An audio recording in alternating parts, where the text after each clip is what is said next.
Hey guys, welcome to a Universe Sandbox 2 video. I wanted to show this off because it's a really good game. I really like it. If you're a guy that or a person, a guy, girl, whatever, if you enjoy space, this is one of those games it's a must-have. You can create your own star systems.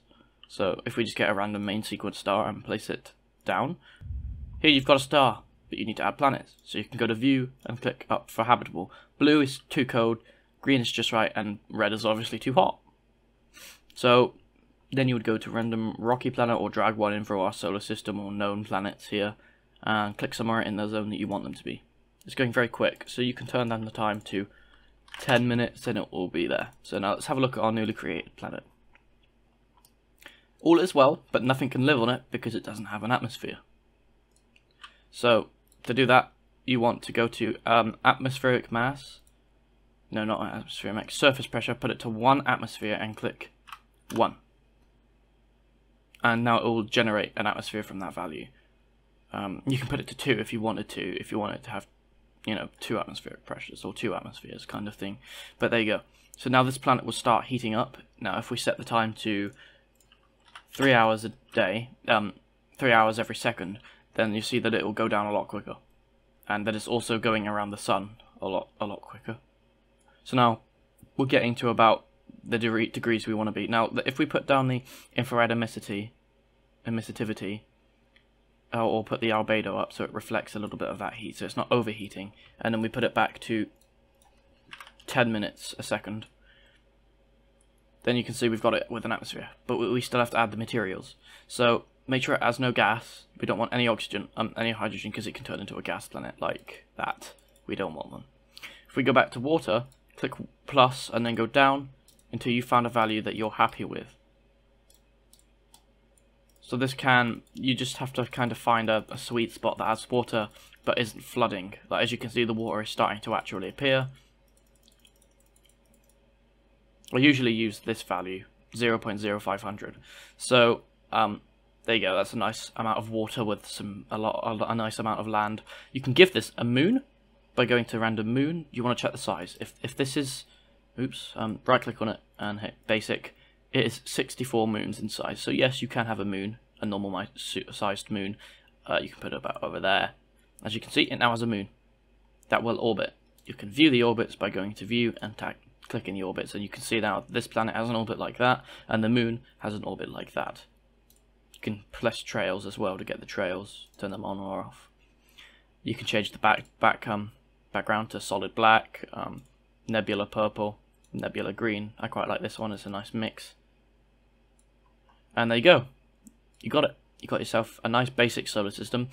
What I like to do is add gas giants around the outer rim of this system. So here you've got gas giants. You can't do much with them. You can increase the size and stuff, but you can't give them an atmosphere, obviously. And then you got this one. Looks nice. And then I like to have some planets, another one here and some there on the too hot zone. But there you go, that's how you create a star system. There's a lot more you can do. You can go up to here and open a simulation that's made by people or by the people in the game and get a solar system at real time. So this is about what it moves as. So if you go to a second and put that to 1, now everything is moving at the speed it would be moved. What? Holy, that's a lot of moons and asteroids. But this is Earth here. And obviously the moon is, well, I clicked on the moon, but here's the moon. And then here's Earth. I think Earth is currently the only planet in the game that has a climate simulation. So you can see that snow will build up when it's winter on certain places, or it might melt. But at the moment, I think this is the only planet that actually has snow on it. I don't know. But yeah, you can do whatever you want. You could go to Add.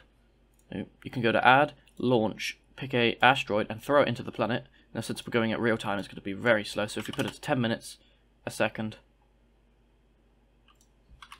10 minutes a second, boom.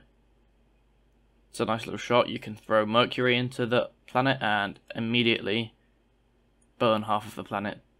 And it's probably all dead now. Like, it's just no. It's gone. You could throw Venus into it. It missed it. Now, as you can see, it's completely burnt.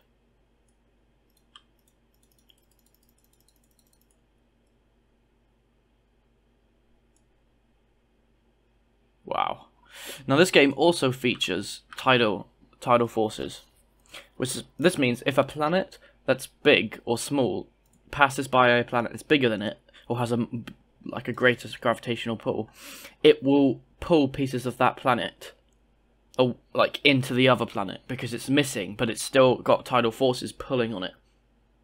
I don't know if it's tidal, thinking about it, but I know it's got some forces that will pull it and will fracture the planet at times. At the moment, this game doesn't actually have full-on fracture.